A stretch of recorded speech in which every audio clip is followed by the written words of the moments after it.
Hello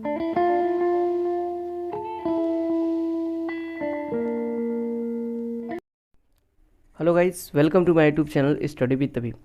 तो guys, आज हमारी है ऑर्थोगोनल ट्रेजेक्टरी पे तीसरी वीडियो, और इस वीडियो में हम पढ़ेंगे direction coefficients of parametric curves. लेकिन उसके पहले हमें पैरामेट्रिक कर्व्स के बारे में कुछ थोड़ी बहुत जानकारी होनी चाहिए।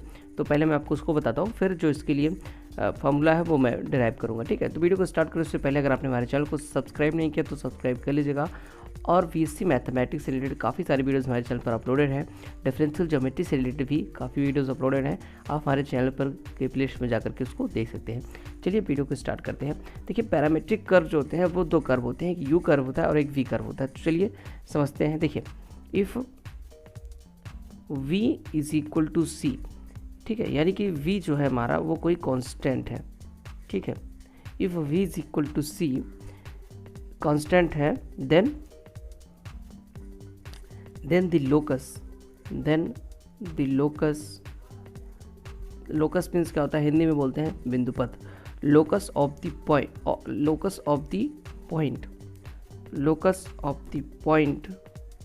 Vector r is equal to vector r जो कि फंक्शन होगा u और c का। c क्या है, कांस्टेंट है, इसलिए v की जगह c लिखा हुआ है। ठीक है, is a curve which is known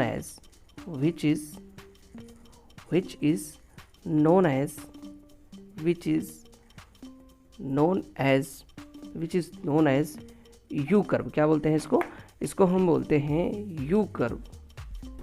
ठीक, U कर्व बोलते हैं, U कर्व बोलते हैं, या फिर इसका एक नाम और है parametric curve. Parametric curve v is equal to C, क्योंकि v is equal to C था। ठीक है, तो ये हो गया कर्व। अगर किसी भी कर्व में जो होता है, देखिए v इज इक्वल टू सी यानी कांस्टेंट हो, तो जो पॉइंट का लोकस होगा उसको हम क्या बोलते हैं, u कर्व बोलते हैं, या फिर इसी को हम बोलते हैं parametric curve v is equal to C.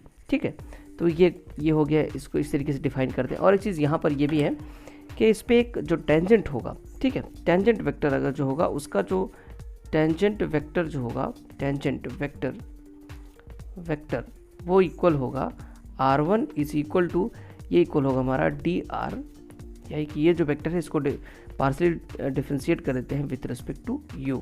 ठीक है, तो ये पॉइंट हो गया। इसका हम यूज़ करेंगे, इसलिए यहाँ पे हमने इसको लिख दिया है। तो ये u कर्व के लिए था।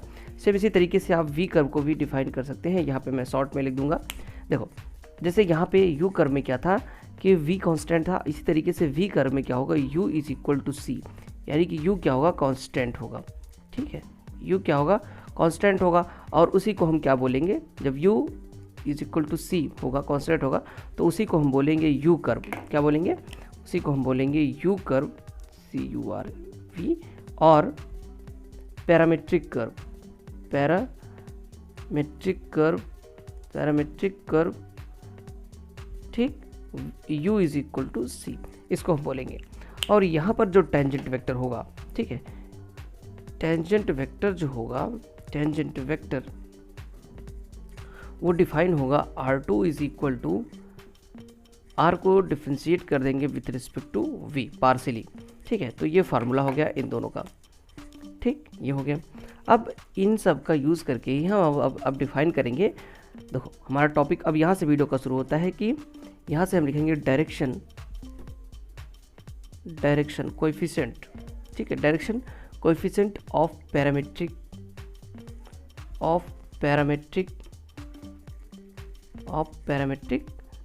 यहाँ पे हो जाएगा आपका पैरामेट्रिक कर्व्स।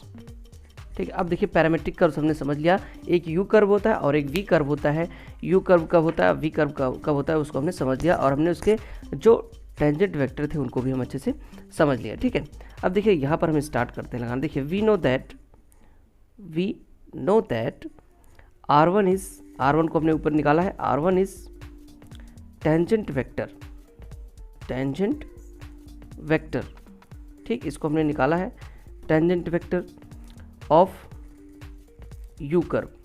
ठीक, यू कर्व। ठीक है, तो देखो इसको हमने किस तरीके से लिखा था, r1 इज इक्वल टू हमने लिखा हुआ था ये। ठीक है, इस तरीके से हमने इसको लिखा हुआ था। तो देखो यहाँ पर ये क्या हो जाएगा, इसको हम R1 बोलते ही हैं, तो R1 को हम इस तरीके से लिख सकते हैं, R1 is equal to 1 R1 plus 0 R2। ठीक है, देखो R2 का मतलब क्या हुआ, R2 का मतलब हुआ कि इसका R2 का जो मतलब होता है, R2 डिफाइन होता है इस तरीके से कुछ, ठीक है, इस तरीके से, यानी कि v के रिस्पेक्ट में पार्शियल डेरिवेटिव होता है। तो चूंकि ये वाला टर्म पूरा 0 होता है तो यहाँ पे हम 0 लिख देते हैं। ठीक है, ये चीज़ हो गई। तो इसको हम यहाँ से लिख सकते हैं कि जो हमारा 1 है और ये 0 है, इसको हम क्या बोल सकते हैं, आर डायरेक्शन रेशियोज हैं। क्या है, देखो डायरेक्शन कॉफिशिएंट हमने क्यों नहीं बोला, क्योंकि डायरेक्शन कॉफिशिएंट तभी होते हैं जब आर क्या हो, यूनिट वेक्टर हो। ठीक है, प्रीवियस वीडियो मैंने आपको बताया हुआ था, लेकिन ये तो यूनिट वेक्टर है नहीं, इसलिए हम इसको क्या बोलते हैं, डायरेक्शन रेशियो बोलते हैं। डायरेक्शन रेशियोज ऑफ द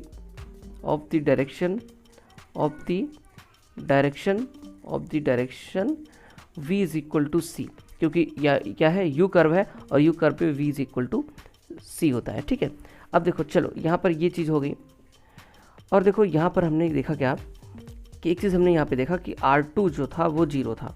ठीक है, R2 0 था, तो यहाँ पे E क्या हो जाएगा, कैपिटल E इक्वल होता है वेक्टर R1 डॉट R2। ठीक, सॉरी R1 डॉट R1, ये सब हम प्रीवियस वीडियो में पढ़ चुके हैं। ठीक है, तो ये हो गया। अब देखो R1 क्या है, R1 जो है यहाँ पे इज़ नॉट इक्वल टू 0 है, तो इस इज़ नॉट इक्वल टू 0 हो जाएगा E। ठीक, अच्छा F क्या होता है, F होता है वेक्टर R1 डॉट R2, क्योंकि R2 जो है 0 इसलिए ये 0 हो जाएगा। इसी तरीके से G डिफाइन होता है R2 डॉट R2। ठीक है, अब चूंकि R2 0 है तो इसलिए ये 0 हो जाएगा। ठीक है, इतनी चीज़ समझ में आ गई। तो अब यहाँ से हम डायरेक्शन कोसाइंस निकालेंगे। डायरेक्शन कोसाइन के लिए जो फार्मूला होता है वो मैं लिख देता हूँ यहाँ पे, डायरेक्शन कोसाइंस। ठीक है, सॉरी डायरेक्शन कोएफिशिएंट्स। तो डायरेक्शन कोएफिशिएंट्स क्या होते हैं, L होता है, और L के लिए फार्मूला होता है lambda divided by under root lambda square E plus 2f lambda mu plus यहाँ पे हो जाएगा म्यू स्क्वायर G। ठीक है, अच्छा यहाँ पे लैम्डा क्या है और म्यू क्या है, तो लैम्डा और म्यू क्या होते हैं, डायरेक्शन रेशियोज होते हैं। तो यहाँ पे हमने डायरेक्शन रेशियोज निकाला है 1 और 0, तो यहाँ पे रखते हैं। देखो लैम्डा की वैल्यू हम 1 यहाँ से इसको मान लेते हैं, एक मिनट, इसको हम मान लेते हैं कि ये लैम्डा है और ये क्या है, म्यू है। ठीक है, तो चलिए यहाँ पे वैल्यू रखते हैं।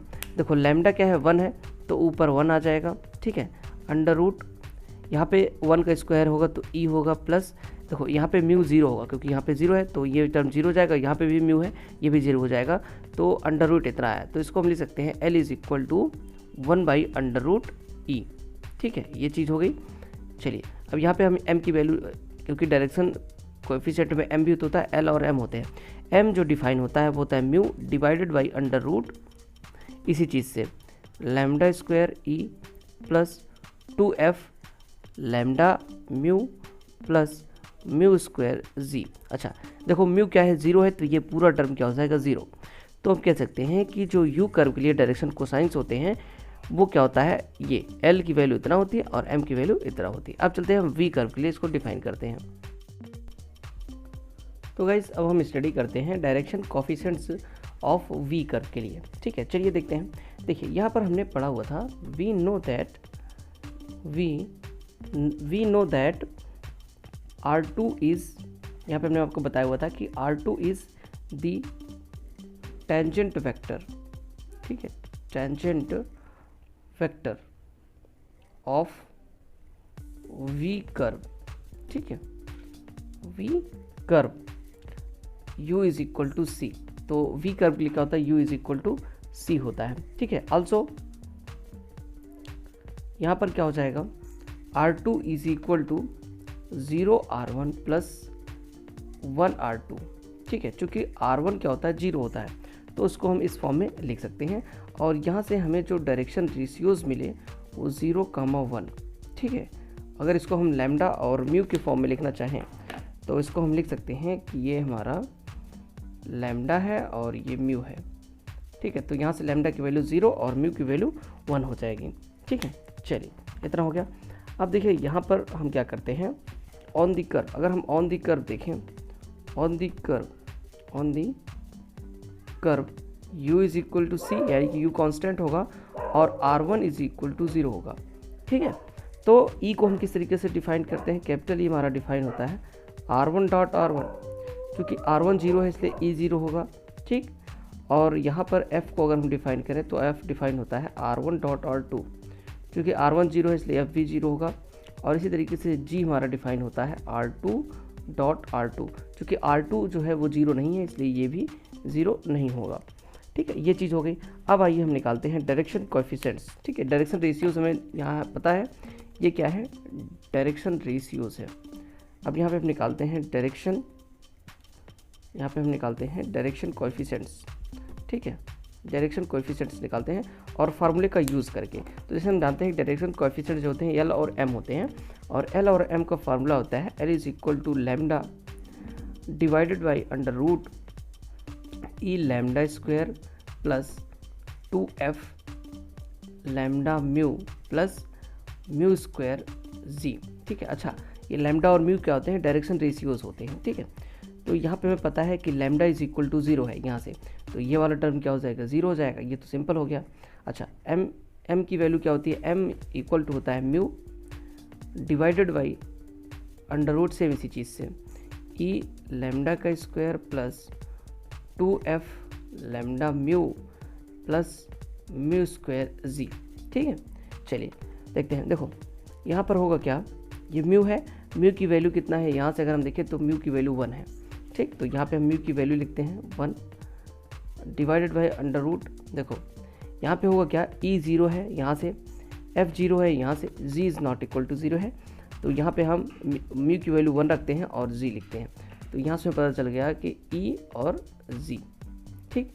तो हमें पता चल गया कि जो वी कर्व है, वी कर्व के लिए जो हमारे डायरेक्शन कोसाइंस हैं, वो कितने हैं, उसको हम लिख सकते हैं कुछ इस तरीके से 0 और 1 बाई अंडर रूट जी, ठीक है। तो ये तो हो गया यू कर्व के लिए, सॉरी वी कर्व के लिए। इसके पहले हमने निकाला हुआ था यू कर्व के लिए, उसको भी यहाँ पे लिख देते हैं। यू कर्व के लिए अगर हम देखें, यू कर्व के लिए हमने निकाला हुआ था डायरेक्शन कोएफिशिएंट्स, तो वो कितने थे हमारे, वो था हमारा पहला जो था हमारा वो था 1 बाई अंडर रूट ई और 0। तो इन दोनों का यूज़ हम क्वेश्चंस में करेंगे। तो गाइस आपको वीडियो पसंद आई तो लाइक करना, चैनल को सब्सक्राइब करना। Thanks for watching.